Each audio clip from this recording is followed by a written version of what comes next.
जो मैंने आपको अभी टीच करना है उसमें है हमारे पास कि how to write C++ program, right. तो उसके लिए जो एडिटर हम यूज़ कर रहे हैं वो हमारे पास है कोड ब्लॉक्स। इस प्रोग्राम को अगर हम ना यूज़ करें, अभी हम न्यू पे क्लिक करते हैं और एम्प्टी फाइल ले लें। और सबसे पहले आपकी ये ड्यूटी होनी चाहिए कि आप सबसे पहले इसको सेव कर लेते हैं, राइट। तो आप Ctrl+S प्रेस कर लो या फाइल में जाके सेव पे क्लिक करें। और ये मेरे पास फोल्डर है, मैंने गुलेरिया में जाके CPP वर्क नाम से फोल्डर बनाया। आप भी अपना कोई ऐसा फोल्डर बना के उसमें यहाँ फाइल नेम हम दे सकते हैं। तो फर्स्ट नेम तो हमने यूज़ कर लिया है, राइट। तो मैं यहाँ पर यूज़ करना चाहता हूँ डेमो फर्स्ट, राइट। .cpp मैं यहाँ एक्सटेंशन दे दूंगा क्योंकि मुझे पता है कि C++ फाइल की एक्सटेंशन .cpp है। आप इसको सेव कर दें और जो पीछे वाली है उनको मैं क्लोज कर रहा हूँ।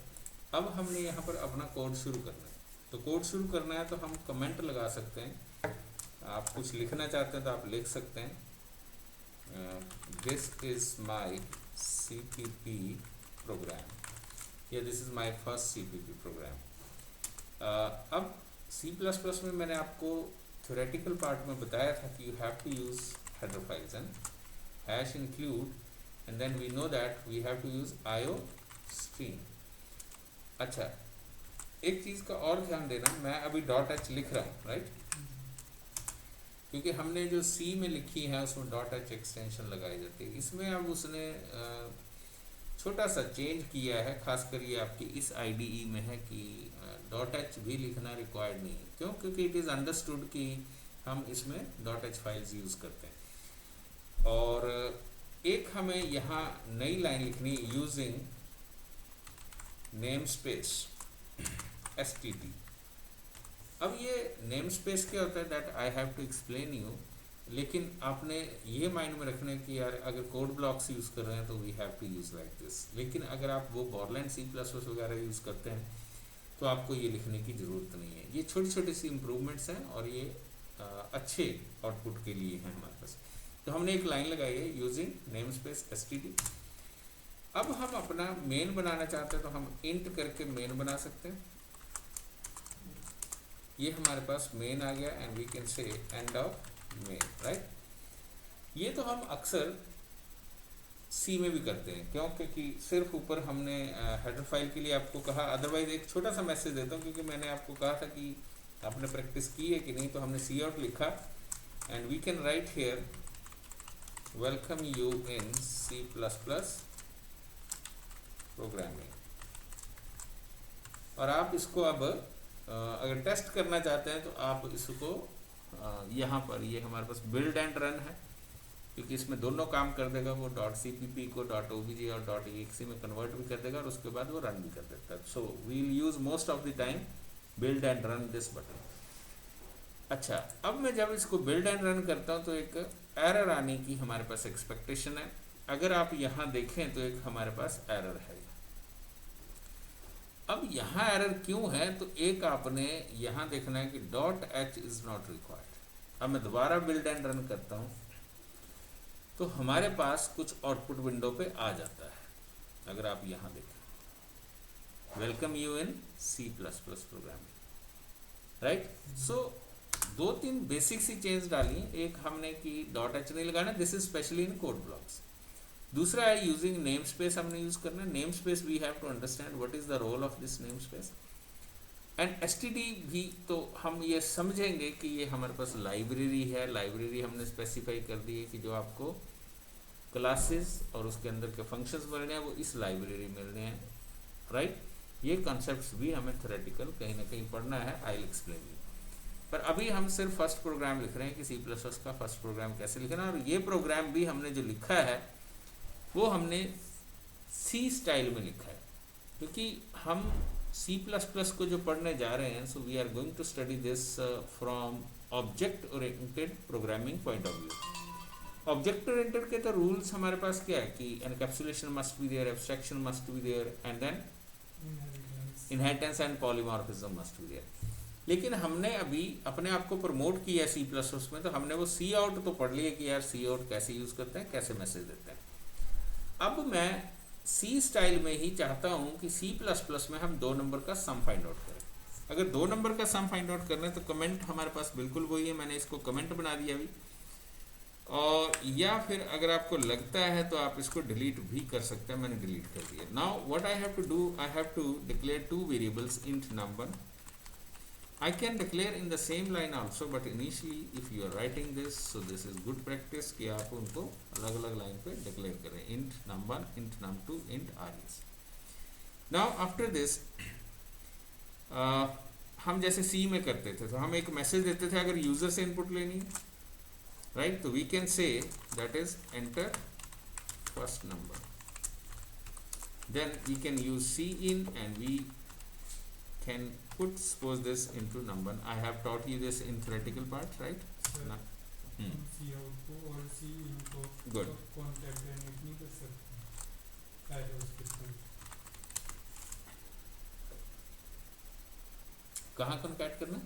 सर जैसे हमने लिखा सी आउट एंटर फर्स्ट नंबर, हाँ। उसके आगे हम सी इन वाला जो एरर डबल एरर सेमीकोलन लगाएंगे क्योंकि C out is separate statement, C in is separate statement, so you have to separate that with semicolon. Enter second number, आपने सेकंड नंबर मैसेज दिया और फिर सीन लगा सकते हैं। सीन किसमें? num2। अब ये जो 2 हमने इनपुट्स किए हैं ये हमने सी आउट और सी इन यूज कर लिए। आने वाले टाइम में हम पढ़ेंगे इनको कि ये जो सी आउट और सी इन है these are separate objects, right. फिर हमारे पास बहुत वास्ट हो जाता है, लेकिन अगर बिगनिंग है तो this is for those students who are fresher and new, इसलिए उन्हें अभी यही माइंड में रखना है और यही कॉन्सेंट्रेट करना है। अब हमने इनपुट कर ली, हम res is equal to num1 plus num2 लिखेंगे and then will say C out, and अगर आप res लिखते हैं तो आपका res की वैल्यू प्रिंट हो जाएगी। अगर आप मैसेज देना चाहते हैं द सम इज, तो वो आप लिख सकते हैं the sum is and then you can say concat, यहाँ कर देंगे इसको ऐसे। अब हम इसको कंट्रोल एस करना है तो आप एस कर लो, क्योंकि यहाँ स्टार होता है। अब देखें आप, मैंने कंट्रोल एस प्रेस कर दिए तो आपका ये जो लिखा हुआ कोड है ये सेव हो गया आपका। आप इसमें फिर जाएं, आप बिल्ड एंड रन पे क्लिक कर सकते हैं, बिल्ड एंड रन करो और आप एंटर फर्स्ट नंबर हमारे पास आ गया, you are going to enter here that is 100। Enter second number, you are going to enter here 20 and then you will press enter and you will see the sum is 120। तो हमने C++ में, क्योंकि ये programme लिखना बड़ा जरूरी था, लेकिन ये जो प्रोग्राम लिखा आपने, this is not your object oriented program, this is your simple C या स्ट्रक्चर्ड प्रोग्राम। क्योंकि हमने, अगर हम इसमें नोटिस करें तो हमने इसमें जो वेरिएबल्स हैं और जो उसका कोड है वो हमने एक ही फंक्शन में बाइंड कर दिए। अब हम इसी प्रोग्राम को ऑब्जेक्ट ओरिएंटेड प्रोग्राम के हिसाब से लिखेंगे, राइट, जो मैंने आपको थ्योरेटिकल पार्ट में वो भी सिखाया। अब हम क्या करने वाले हैं, हम मेन से पहले क्लास बनाएंगे, और क्लास आप कौन सी बनाने वाले हैं, मान लो मैथ्स क्लास बना देते हैं। ये हमारे पास क्लास आ गई, this is end of class. If you want to mark here you can mark here end of class, और अगर आप लिखना भी चाहते हैं तो आप मैथ्स लिख सकते हैं। ना, ऑब्जेक्ट ओरिएंटेड का जो मेन कॉन्सेप्ट है वो है ही क्लास है, कि आपने जब भी कोई काम करना है तो आपने क्लास बनाया। वो हमने क्लास शुरू कर दी। अब मुझे उस क्लास में करना क्या है, I want to add the 2 number, जो हमने क्वेश्चन अभी किया वही हम करना चाहते हैं, तो हम लिखेंगे इंट नंबर। अब हम क्लास में लिख रहे हैं int num2 and int res, ये हमने 3 वेरिएबल्स बना दी। और मैंने आपको कहा था कि इसके बाद, क्योंकि एक क्लास में हमारे पास डेटा मेंबर्स होते हैं, मेंबर फंक्शंस होते हैं, जो वेरिएबल्स होते हैं उनको डेटा मेंबर्स कहते हैं, फंक्शंस को मेंबर फंक्शंस कहते हैं। अब हमने फंक्शन बनाना है, तो फंक्शन बनाना है तो हम क्या करते हैं, void let's suppose we are going to create one function input. मैंने आपको बताया था कि इनपुट फंक्शन बनाना पड़ेगा। और इनपुट क्यों है, क्योंकि मैं चाहता हूं कि यूजर से हम 2 वैल्यूज इनपुट करवाएं, तो हम फिर वही, क्योंकि C++ में सी आउट यूज करेंगे आप, and then you will display enter first number. आप इसको कॉपी भी कर सकते हैं नीचे से, लेकिन आप अगर चाहते हैं कि आप खूब प्रैक्टिस करना चाहते हैं और आप अपने ब्रेन से लिखना चाहते हैं तो आप क्या करेंगे, C in where you want to put the value number में, फिर आप एक मैसेज दे रहे हैं C out and you want to display enter second number. Now you want to put suppose the second number into num2, so we are using num2 and इसमें हमने इतना ही कोड लिखना है और हम कहेंगे एंड ऑफ इनपुट फंक्शन. हमने एक फंक्शन बना लिया इनपुट फंक्शन. अब ये क्या करेगा, जब भी आप इसको कॉल करेंगे तो ये आपसे दो वैल्यूज आपसे यूजर से एक्सेप्ट करेगा और उन दो वैल्यूज को num1 और num2 में इनपुट कर देगा. नेक्स्ट है हमारे पास अब हम सम करना चाहते हैं, तो सम करना चाहते हैं तो void यूज करो एंड सम यूज करो. ये फंक्शंस भी आपको सी में पता है, इसलिए आपको डायरेक्ट सिखाए जा रहे हैं कि आप because you know that how to create the function, so you have to specify that is what return type and then function का नाम और parenthesis. So we know that this sum function is not going to accept any kind of argument from the calling function, right? तो हम इसमें क्या लिखने वाले हैं, res is equal to, we want to add suppose the two variables, that is num1 plus, then we want to add here num2 and then semicolon. Now we want to display suppose the values of what, res, value of res. अब question ये बन जाता है कि जो हमने इस सम के अंदर आपने नोटिस किया होगा कि सम के अंदर हमने क्या यूज किया है, हाँ, तीन वेरिएबल यूज किए. तीन वेरिएबल जो यूज किए तो आपने यहाँ ध्यान रखना है कि क्या वो वेरिएबल जो है सम के लोकल हैं, प्राइवेट है, नहीं. तो सम फंक्शन के अंदर तो है नहीं. तो ये तीन वेरिएबल्स कौन से हैं, ये तीन वेरिएबल्स हमने यहाँ डिक्लेयर किए, राइट.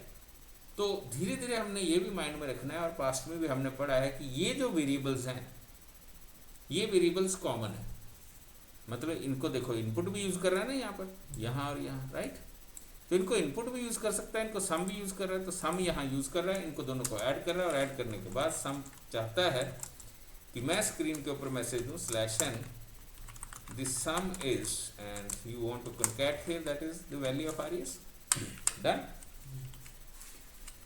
सो आप यहाँ पर भी कमेंट कर सकते हैं because this is very good practice to make your program very very readable. So you can say here that is end of sum function.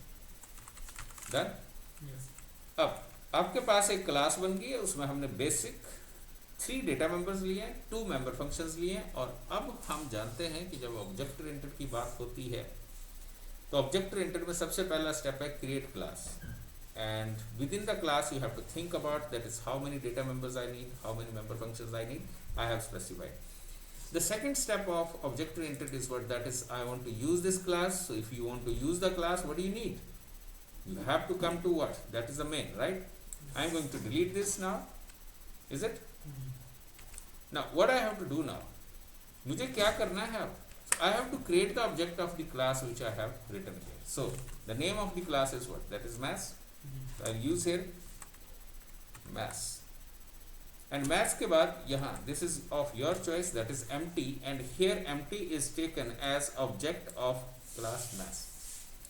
So what we can say, this is the line, what we can say, what we are going to do over here, creating object. Yes, creating object of class mass, right? एक आध बार हमें लिखना है ये, फिर उसके बाद we will be very much habitual, that is how we can create the object. अगर आप रिकॉल करें तो स्ट्रक्चर का भी आपने ऑब्जेक्ट ऐसे ही बनाया था, मतलब उसका वेरिएबल भी ऐसे बनाया था. और अगर आप और रिकॉल करें तो किसी भी डेटा टाइप का वेरिएबल हम ऐसे ही बनाते हैं. तो मैंने आपको थ्योरेटिकल पार्ट में कहा था कि ये जो है this is also variable of type maths, because class is also known as user defined class, user defined data type. अब इसके बाद हमारा रोल क्या है, इसके बाद I want to say empty dot, then I want to call the input function. So you can call this input function, there is no need to pass the arguments because input is not accepting any kind of the argument. Done. हम argument वाला भी बना सकते हैं. हाँ हम बनाएंगे. Next we will go for, that is we will define some functions in the class who can accept the arguments, right?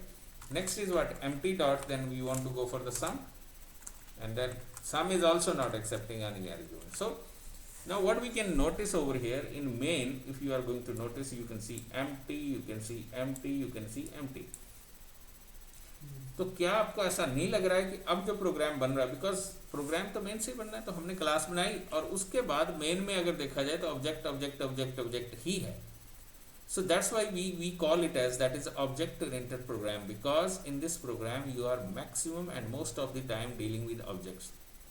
So you are going to solve each and every problem in the form of objects, so that's why we call it as object oriented programming language. Is this clear, beta?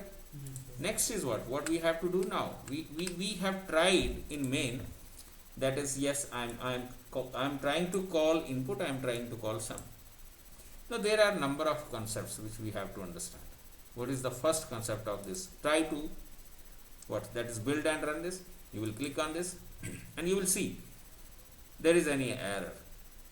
And what is that error is? अगर हम error की बात करते हैं कि वो error क्या है हमारे पास, तो यहाँ पर अगर आप error की बात करें तो हमारे पास error आता है कि ये not accessible है. So now what we can do, हमें यहाँ पर ये जो इनपुट है it is not accessible, right. यहाँ ये एक एरर है और एक्सेसिबल नहीं है. क्यों नहीं एक्सेसिबल है? क्योंकि मैंने आपको थ्योरेटिकल पार्ट में ये बताया था कि जो आप यहाँ पर मेन जो है, राइट, क्यों? क्योंकि इनपुट को कौन कॉल करने की कोशिश कर रहा है? मेन. और मेन जो है वो उस मैथ्स क्लास का हमारे पास है नहीं, राइट.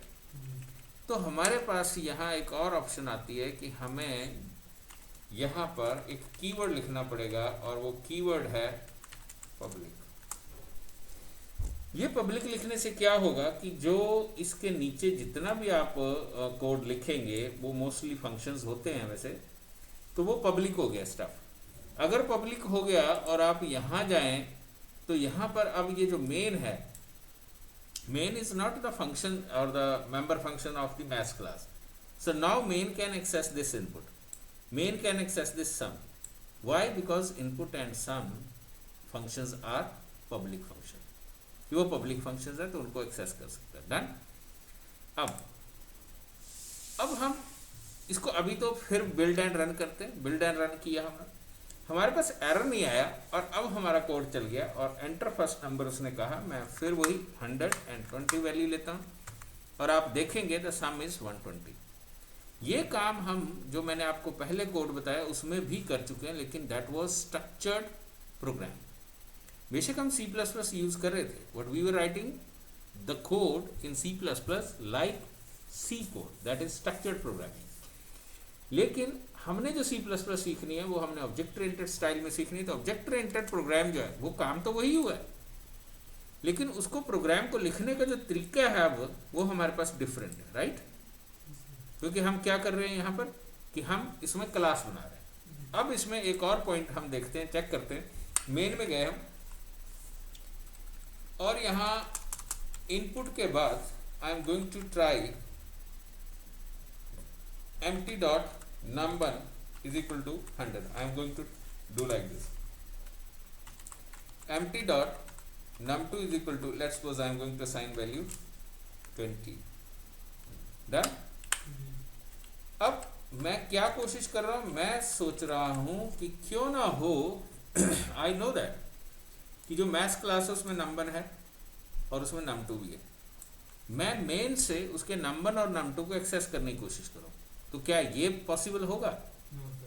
ये भी पॉसिबल नहीं होगा. क्यों नहीं पॉसिबल होगा? क्योंकि ये जो num1, num2 और res हैं, इनके ऊपर हमने कोई भी एक्सेस स्पेसिफायर नहीं लगाया. मैंने आपको बताया था ये एक्सेस स्पेसिफायर्स होते हैं. सो एक्सेस स्पेसिफायर कोई नहीं लगाया, तो जब हमने कोई एक्सेस स्पेसिफायर नहीं लगाया तो वो बाय डिफॉल्ट प्राइवेट होता है. आप इसके ऊपर भी पब्लिक लगा दो. तो अगर हमने सबसे टॉप पे पब्लिक लगा दिया है तो इसको पब्लिक लगाने की जरूरत नहीं है, आप इसको कमेंट बना सकते हैं. डन. अब हम इस कोड को या तो पहले आप देखें कि इसको हम बिना लगाए हुए चलाएं, क्योंकि जैसे एज इट इज था क्या वो रन करता है कि नहीं. मैंने इसको कमेंट हटा दिया और कंट्रोल एस किया और बिल्ड के ऊपर क्लिक किया और बिल्ड पे क्लिक करेंगे तो आपको यहाँ एरर दे देगा ये कि ये जो है ये कोड जो है दिस इज नॉट एक्सेसिबल. हम इसको अगर कमेंट को ख़त्म करना चाहते हैं या इसको एरर को ख़त्म करना चाहते हैं तो हमें क्या करना पड़ेगा. हमारे पास दो तरीके हैं. एक, अगर हम चाहते हैं कि ऐसा एक्सेस हो जाए अगर एक्सेस हो जाए तो इसको पब्लिक बनाओ ऐसा। और यहाँ अगर पब्लिक बना दिया हमने तो आप इसको या तो इरेज कर दें, या हमें फ्यूचर में चाहिए है ये तो हम इसको क्या करने वाले हैं, हम इसको कमेंट बनाने वाले हैं ऐसे। We want to make it comment done. अब हम इसको पब्लिक बना के अगर बिल्ड एंड रन करते हैं तो एंटर फर्स्ट नंबर पूछ रहा है, क्योंकि वो अभी चल रहा है 140 मैंने इनपुट किया है। तो 140 इनपुट किया है तो हमें तो 140 आंसर आना चाहिए, लेकिन इसने 120 आंसर दिया। 120 आंसर क्यों दिया है, क्योंकि हमने इनपुट पहले कॉल किया, इनपुट ने num1 और num2 में वैल्यूज डाली है 120, लेकिन उसके बाद हमने यहाँ पर empty डॉट नंबर में 100 डाल दिया और उसमें 20 डाल दिया, तो ये 120 हो गया। तो जो पहले की 100 एंड आपने 40 वैल्यू डाली थी वो ओवरराइट होगी इससे, इसलिए वो 120 हमें आंसर दे रहा है। आप अगर चाहते हैं कि वो अब इस इनपुट की क्या जरूरत रही है, अभी तो जरूरत नहीं, क्योंकि हम अपने आप मेन में उसको वैल्यूज दे रहे हैं, तो आप उसको वैल्यूज दे सकते हैं। पर वो नहीं ना प्रिंट होगा एंटर फर्स्ट नंबर। हाँ वो नहीं अब आएगा, क्योंकि हम आपको ये कह रहे हैं, वो तो हम यहाँ सी आउट सीन कर देंगे ना, राइट। तो हमारे पास ऑप्शन है कि अगर हम चाहते हैं कि ये जो वेरिएबल्स हैं इनको पब्लिक किया जाए, अगर पब्लिक किया जाए तो इनको कोई भी अल्टर कर सकता है, लेकिन उसकी ड्रॉबैक भी है कि उसकी जो सिक्योरिटी है वो तो सारी खत्म होगी। कोई भी अल्टर करके वैल्यूज, मेरे जो फंक्शन है वैल्यूज यहाँ इनपुट करवाई, अगर आप यहाँ ध्यान दें कि यहाँ इनपुट करवाई तो उनको तो ये वाली लाइंस जो है वो अल्टर करेगी। तो हम बहुत कम चाहते हैं कि जो हमारा डेटा है वो पब्लिक होना चाहिए। तो डेटा क्या होना चाहिए, प्राइवेट होना चाहिए, और आपको प्राइवेट लिखने की वैसे जरूरत नहीं होती है। आप यहाँ इसको पब्लिक रखें तो आपके पास ये दो कॉन्सेप्ट क्लियर हो गए, एक प्राइवेट वाला भी और एक पब्लिक वाला भी। अब आप कंट्रोल एस कर दें, और क्या हम किसी फंक्शन को भी प्राइवेट बना सकते हैं? यस, हम बना सकते हैं, लेकिन जैसे ही हम किसी फंक्शन को प्राइवेट बना देंगे तो हम उसको मेन में जाके कॉल नहीं कर सकते। उसका यूज ये होगा कि उसको फिर किसी और फंक्शन में कॉल कर लो। जैसे एक एग्जांपल ले लेते हैं, मान लो ये है, अब मैंने इसको यहाँ से कट किया और ये पब्लिक मैंने यहाँ पेस्ट कर दिया, मतलब मेरा पब्लिक पार्ट जो है वो इनपुट के बाद शुरू हो रहा है। तो इनपुट क्या हो गया बाय डिफॉल्ट, प्राइवेट हो गया, यहाँ प्राइवेट लिखा हुआ हमने।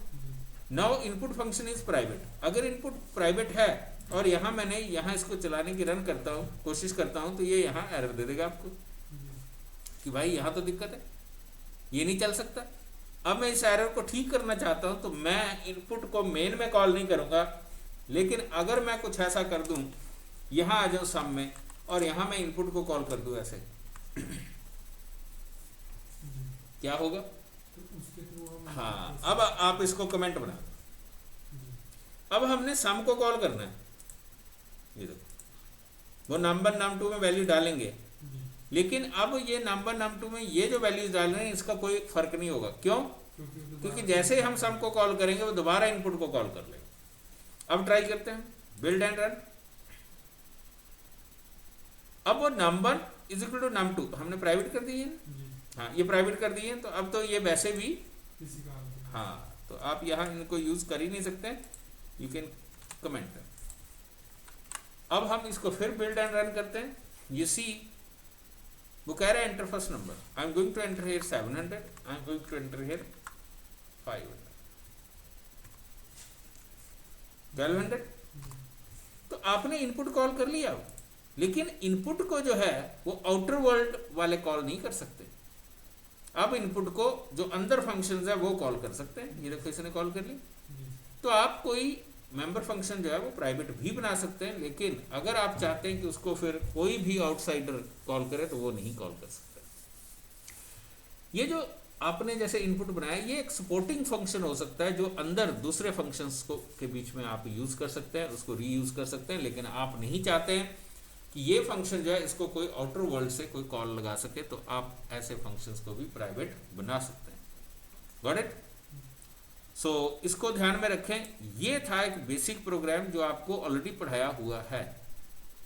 हमने प्राइवेट बना लिया, ये कर लिया, वो कर लिया। अब इसके बाद का हमें कुछ थ्योरेटिकल पार्ट भी पढ़ना पड़ेगा और उसके बाद हम प्रैक्टिस या प्रैक्टिकल कर सकते हैं, राइट। जी। Thank you very much to watch.